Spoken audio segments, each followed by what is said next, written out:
अब हमारे साथ जुड़ गए हैं दिल्ली के मुख्यमंत्री अरविंद केजरीवाल। अरविंद जी, आपका बहुत बहुत स्वागत इस कार्यक्रम में। एक सवाल यहाँ पर सब लोगों के मन में था, और सिर्फ दिल्ली के संदर्भ में नहीं, देश भर के जितने मुख्यमंत्री हमारे साथ जुड़ रहे हैं उनसे हम पूछ रहे हैं। अनलॉक 5 की प्रक्रिया शुरू हो गई है, लेकिन मामले तो अब बढ़ रहे हैं और पहले से कहीं ज्यादा बढ़ रहे हैं। तो आपको लगता है कि ऐसे वक्त में अनलॉक कर देने से कहीं स्थिति और तो ज्यादा नहीं बिगड़ जाएगी, और आपकी रणनीति क्या है इसके लिए?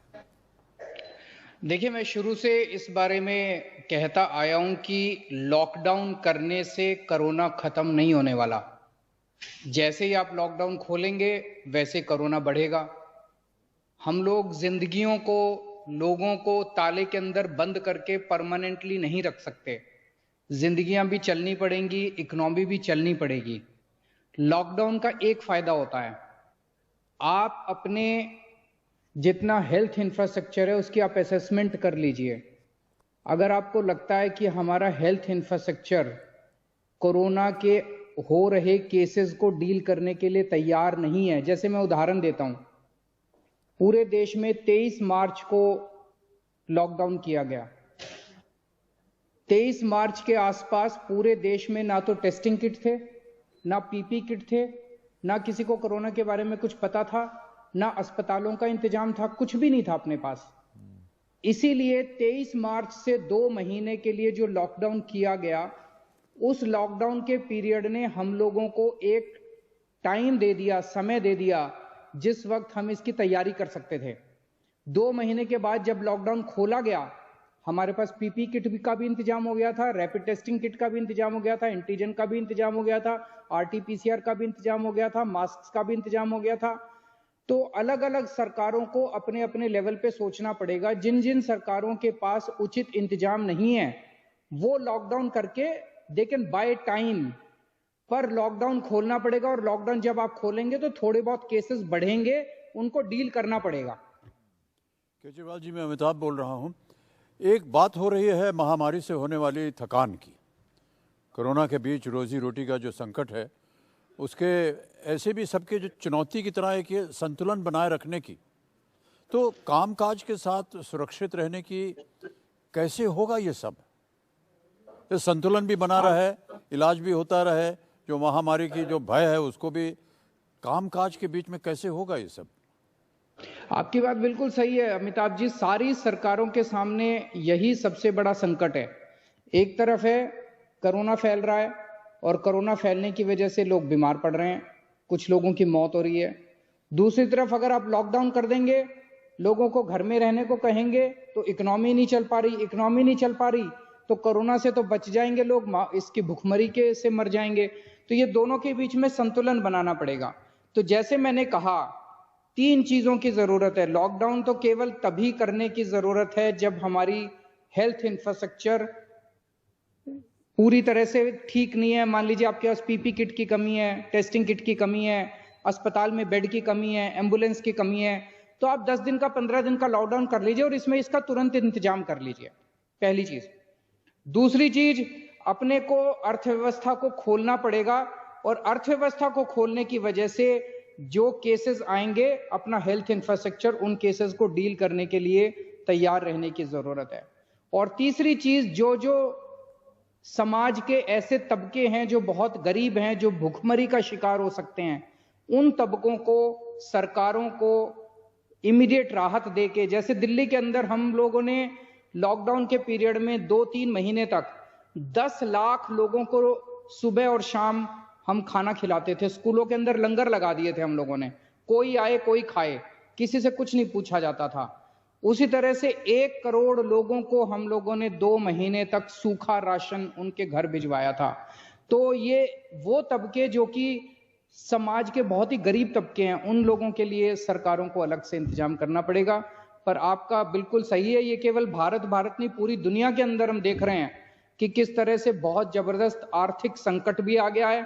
सब देशों की इकोनॉमी नेगेटिव में जा रही है और कोरोना की महामारी भी फैली हुई है। दोनों के बीच में एक संतुलन बनाना बड़ा धर्म संकट है। धन्यवाद Kejriwal. Right, Arvind Kejriwal, this is Pranoy here. I totally agree with you. You cannot be in lockdown forever. That's absolutely right. But what we have seen, and we need to learn from the other countries and adjust to Indian conditions, is that you have phase-wise lockdowns, gradual. You open up only outdoors of restaurants, etc. So we have seen now in some countries a second spike, and some countries a third spike. America is going through a third spike right now. So when it starts going down, we should not get completely relaxed. And to understand whether you're entering a spike or not, one needs to focus only on the RT-PCR test. But Delhi has started doing 83% antigen tests, which has its own purpose, but to actually calculate whether we are going into an second spike or third spike, RT-PCR is more reliable. And would you consider partial lockdowns, phase-wise, certain restrictions, opening up again partially, etc.? You know, it's kind of nuanced lockdown. पहली बात मैं पूरी तरह से आपसे सहमत हूं। ये एक ऐसा वायरस है जिसके बारे में बहुत ज़्यादा लोगों को पता नहीं है कि कैसे होता है, क्या होता है। तो हम एक दूसरे के एक्सपीरियंसेस से सीख सकते हैं।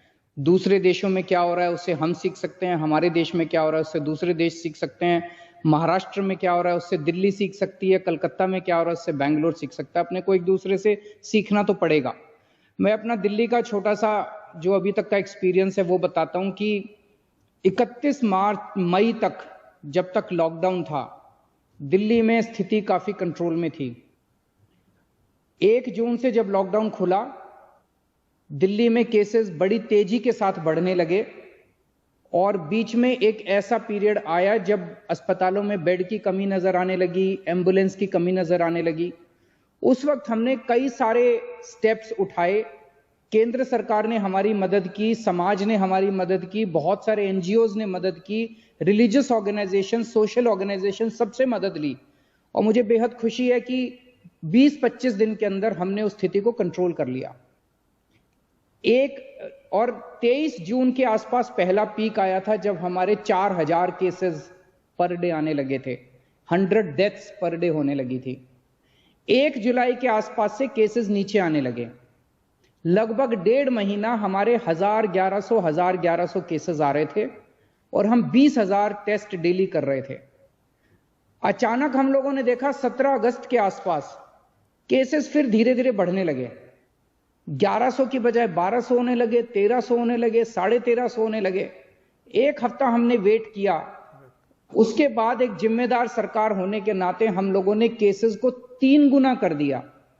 पहले 20,000 टेस्ट हो रहे थे, हमने 60,000 टेस्ट कर दिए विद इन अ वीक। इसके लिए मैं अपने सारे ऑफिसर्स को, डॉक्टर्स को, नर्सेस को, सबको बधाई देना चाहता हूं। Who worked overnight very hard. It was not easy. 20,000 test से 60,000 test. And I must tell you, आज पूरे देश में नहीं पूरी दुनिया में सबसे ज्यादा टेस्ट दिल्ली के अंदर हो रहे हैं। Per day per million test, 3000 test per day per million Delhi के अंदर हो रहे हैं, which is equal to what is happening in UK. US के अंदर आज 1200 या 1300 test per day per million हो रहे हैं। दिल्ली के अंदर आज 3000 test per day per million हो रहे हैं। उसका भी नतीजा आने लगा। हमारे पीक 17 सितंबर के आसपास हमारी पीक आई, 4,500 केसेस पहुंच गए। अब धीरे धीरे केसेस कम हो रहे हैं, 3,000 के करीब, 3,000 से भी नीचे आने लगे हैं केसेस। पर डे के केसेस कम हो रहे हैं। हमारे बेड्स अब खाली होने लगे हैं, बेड्स भी काफी ज्यादा ऑक्यूपाई हो गए थे। आपका जो क्वेश्चन है आरटीपीसीआर का, आरटीपीसीआर की एक कैपेसिटी है हमारी, 13-14 हजार के करीब की कैपेसिटी है, तो 11-12 हजार टेस्ट डेली हो रहे हैं। इसका एक गाइडलाइन है प्रणय जी, एक माहौल बना दिया गया है कि दिल्ली आरटीपीसीआर टेस्ट नहीं कर रही, आरटीपीसीआर टेस्ट नहीं कर रही। हमें कुछ छुपाने की जरूरत नहीं है। अगर छुपाना हमें कुछ होता तो हम 20,000 से 60,000 टेस्ट नहीं करते। हम सब कुछ, हमारी स्ट्रैटेजी ये है कि ज्यादा से ज्यादा टेस्ट करें, ज्यादा से ज्यादा लोगों को आइडेंटिफाई करें, उनको आइसोलेट करें और उनको ट्रीट करें और उनका चेन खत्म करने की कोशिश करें। तो आरटीपीसीआर टेस्ट किस केस में होंगे, एंटीजन टेस्ट किस केस में होंगे, इसके बारे में सेंट्रल गवर्नमेंट की गाइडलाइंस हैं। वो गाइडलाइंस हम पूरी तरह से फॉलो कर रहे हैं और सेंट्रल गवर्नमेंट ने यहां तक कि हाई कोर्ट में एफिडेविट दिया है कि दिल्ली सरकार जो भी टेस्ट कर रही है that is as per the guidelines of the central government, we are not deviating from that. तो हम जहां सेंट्रल गवर्नमेंट कह रही है आरटीपीसीआर करो, हम आरटीपीसीआर कर रहे हैं। जहां केंद्र सरकार कह रही है कि एंटीजन टेस्ट करो, हम वहां पे एंटीजन टेस्ट कर रहे हैं। आपका तीसरा क्वेश्चन है कि लॉकडाउन को फेज वाइज करना चाहिए। मैं आपकी बात से पूरी तरह से सहमत हूं। अलग अलग कंट्रीज के अलग अलग एग्जांपल्स हैं इस बारे में। एक एग्जांपल स्वीडन का है जिसने कोई लॉकडाउन नहीं किया, कोई कुछ नहीं किया और उन्होंने पूरी इकोनॉमी खोल दी। एक एग्जांपल वो है। दूसरे एग्जांपल्स इटली के हैं, फ्रांस के हैं। अलग अलग कंट्रीज के अलग अलग एग्जांपल्स हैं। पर मुझे लगता है हमारे देश के अंदर भी जो फेज वाइज हम अनलॉकिंग कर रहे हैं, ये भी एक्सपीरियंस सही है, ये कोई गलत नहीं है। और फेज वाइज हम करते करते अब अनलॉक 5 आया है, जिसमें केंद्र सरकार ने अलग अलग राज्य सरकारों को ये कहा है कि अगर आप चाहें तो 15 अक्टूबर से ये खोल सकते हैं, अगर आप चाहें तो 15 अक्टूबर से सिनेमा हॉल खोल सकते हैं, थिएटर खोल सकते हैं। अब अलग अलग राज्यों की अलग अलग परिस्थितियां हैं, उसको देखते हुए अब राज्य सरकारें अपने अपने निर्णय लेंगी। All right, Mr. Kejriwal. Small additional worry, sorry Sanket, I just want to ask, I think overall Delhi has done a very good job, the Delhi government. I still don't agree with the antigen tests going up because they just don't give you a proper idea of number of cases, but forget that. I just want to ask you, the slight worry ahead is that a lot of religious festivals are coming. There's Dussehra coming, there's Diwali coming, there's, how are you handling gatherings at religious festivals? इसमें अभी मैं सुन रहा था आपका पिछले वाला debate, शायद doctor Trehan कह रहे थे कि 3 pillars are there. One is the government, one is the corona warriors and the third is the people. जनता को इसमें पार्टिसिपेट करना पड़ेगा और मुझे खुशी है कि जनता ने इसमें काफी हद तक पार्टिसिपेट किया है। जनता को यह समझना पड़ेगा और जनता समझ भी रही है कि कोरोना कितना खतरनाक है, कोरोना कितनी बुरी बीमारी है, अगर हो गई तो बड़ी दिक्कत है। जितना जनता सोशल डिस्टेंसिंग करेगी, मास्क पहनेगी, उतना कोरोना होने के चांसेस कम हैं। तो इसके बारे में खूब प्रचार प्रसार करना हमारी जिम्मेदारी है, हम उसको कर भी रहे हैं, लेकिन साथ साथ जनता का सहयोग चाहिए। सरकारी लेवल पे हम लोग कहते हैं कि रिलीजियस फंक्शंस में इतने से ज्यादा लोग अलाउड नहीं होंगे। कई पिछले अगस्त के महीने में तो जितने रिलीजियस फंक्शंस थे सबके ऊपर हमने गैदरिंग बैन कर दी थी, किसी भी फंक्शन में हम लोगों ने गैदरिंग अलाउ ही नहीं की थी। पर मान लीजिए आने वाले समय में एक लिमिटेड गैदरिंग अलाउ की जाती है, तो उस गैदरिंग में एक तरफ तो होता है एनफोर्समेंट, लेकिन एनफोर्समेंट हर वक्त अच्छी चीज नहीं है। दूसरा चीज होता है वॉलंटरी कंप्लायंस। इस वक्त मैं समझता हूं कि जनता कर भी रही है, लेकिन एक फटीग भी आता जा रहा है जनता के अंदर, थक भी चुकी है जनता। लेकिन मैं आपके चैनल के जरिए जनता को कहना चाहता हूं कि थकने से काम नहीं चलेगा। जब तक वैक्सीन नहीं आ जाती तब तक हमारे पास कोई चारा नहीं है। हमें मास्क भी पहनना पड़ेगा, हमें सोशल डिस्टेंसिंग भी करनी पड़ेगी, सब करना पड़ेगा और कोई चारा नहीं है हमारे पास। जी, थैंक यू, बहुत बहुत धन्यवाद केजरीवाल जी।